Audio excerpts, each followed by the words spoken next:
Positional number সিস্টেমের কনসেপ্টটা তোমাদের 3-4 শেখানো হয়ে গেছে, নার্সারি 1-10 মেবি শেখানো হয়ে গেছে। একক, দশক, শতক, সহস্র, এই যে জিনিসটা তোমরা শিখে আসছো না বুঝে, আমিও না বুঝে শিখে আসছি। তো এই জিনিসটাই আসলে বোঝায় যে পজিশনাল নাম্বার সিস্টেম। এটা বোঝায় যে একটা নাম্বারে, একটা নাম্বারের মধ্যে কোনো একটা ডিজিট কোন পজিশনে আছে সেটার উপর ভিত্তি করে তার ভ্যালুটা ডিপেন্ড করে। যেমন ধরো আমি এখানে এক্সাম্পল আছে কয়েকটা, এখানে আগে লিখে দিই। এটা এই যে ক্লাসিফিকেশন নাম্বার সিস্টেমে আমার দুইটা ক্যাটাগরি আছে, একটা হচ্ছে নন পজিশনাল নাম্বার সিস্টেম, তার এক্সাম্পল আমরা বলে আসছি রোমান নাম্বার সিস্টেম। এখানে আসলে পজিশন ওয়াইজ হিসাব নিকাশ করা হয় না, পজিশন ওয়াইজটা বুঝে গেলে পজিশন ওয়াইজ না সেটাও বুঝে যাবা। পজিশনাল নাম্বার সিস্টেমে আমাদের কাছে কারা কারা আছে একটু খেয়াল করবা। পজিশনাল পজিশনাল নাম্বার সিস্টেম আমাদের কাছে কারা কারা আছে একটু খেয়াল করবা। বাইনারি, তারপরে আছে এখানে বেস কত 2, আমরা বেস নিয়ে আলোচনা করবো আলাদাভাবে। তারপর আছে অক্টাল, বেস হচ্ছে 8, তারপর আছে ডেসিমাল, বেস হচ্ছে 10। এটাই কিন্তু আমাদেরটা। ডেসিমাল বলতে যা বলতেছি সেটাই কিন্তু আমাদের নিজস্ব নাম্বার সিস্টেম। এটা দিয়ে আমরা সবকিছু কল্পনা করে থাকি, এটা দিয়ে আমরা সবকিছু হিসাব নিকাশ করে থাকি। সো আমরা এটাকে ভিত্তি ধরে নিয়ে বাকি সবগুলা বোঝার চেষ্টা করব, ঠিক আছে। এবং সবশেষে কি আছে হেক্সাডেসিমাল। আমরা মূলত এই চ্যাপ্টারে এই 4টা নাম্বার সিস্টেম নিয়ে আলোচনা করব। এর আগে যত নাম্বার সিস্টেম বললাম এই কোনোটাই আমরা ব্যবহার করব না, ওগুলো থেকে আমাদের কোনো ম্যাথমেটিক্যাল প্রবলেমও আসবে না। টালে সিস্টেম, তারপরে রোমান নাম্বার সিস্টেম, অথবা বই খুলে আরো দেখবা মায়ান সভ্যতার কিছু ছিল, চীনা সভ্যতার কিছু ছিল, এইসব অনেক কথাবার্তা বলা আছে, ওইসব দেখবা।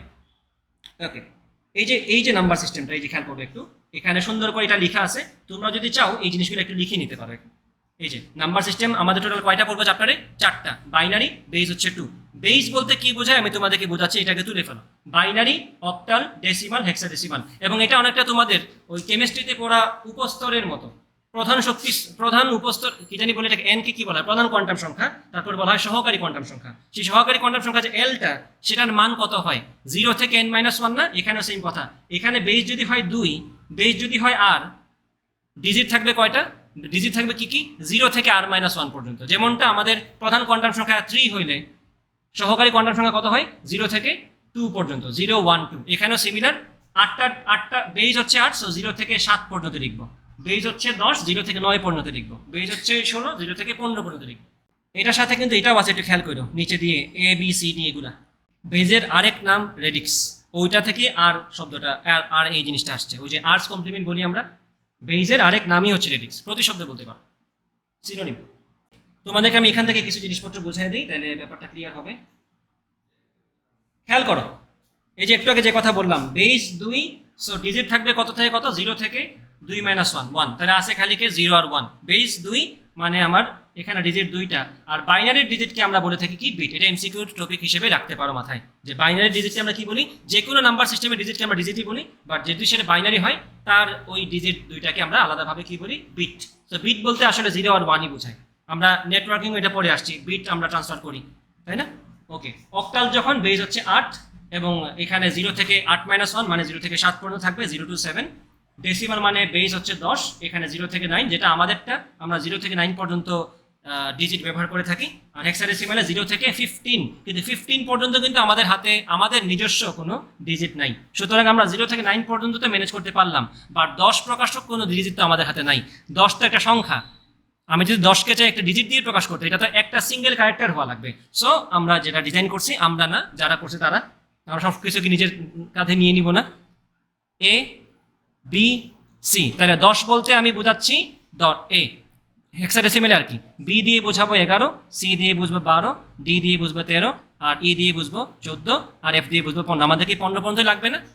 বোঝা গেছে কিনা? তাহলে 0 থেকে 9 পর্যন্ত আমাদের স্টক আছে, 10 থেকে কিন্তু আমাদের আর কোনো স্টক নাই। ডিজিট প্রকাশক, ডিজিট মানে কি? সিঙ্গেল ক্যারেক্টার হওয়া লাগবে। সো তখন আমরা A B C D E F দিয়ে কাজ চালিয়ে নিলাম। এই সবগুলাই খেয়াল করবা ভালো করে, এই 10 বাদ দিয়ে সবগুলাই বাইনারির সাথেই aligned. 2 to the power 1, 2 to the power 3, 2 to the power 4। যখন দরকার হয় তখন এটা বাইনারির সাথে অ্যালাইন করার জন্যই ব্যবহার করা হয়ে থাকে। সবগুলাই কিন্তু বাইনারির সাথে মিল রেখে, এটা হচ্ছে 2 এর পাওয়ার 1, এটা হচ্ছে 2 এর পাওয়ার 3, এটা হচ্ছে 2 এর পাওয়ার 4। তাইলে বাইনারির সাথে মিল রেখেই অক্টাল এবং হেক্সাডেসিমালের যার যার প্রয়োজন আছে। বা ডেসিমাল তো আমাদের নিজস্বটা, ডে টু ডে লাইফে আমরা ব্যবহার করে থাকি, তাই এটাকেই আমরা বেস ধরে নিয়ে এটাতে আমরা এতদিন যা কিছু না বুঝে করে আসছি সেগুলো যদি আজকে আমরা বুঝে যাই বা যেদিনই বুঝে যাই তাহলে কিন্তু আমরা বাইনারিটাও বুঝবো, অক্টালেটাও বুঝবো, হেক্সাডেসিমালটাও বুঝবো। আগে আমরা বুঝে নিই যেটা আমরা বুঝি না, বোঝার কথা ছিল সেটা। বুঝছো?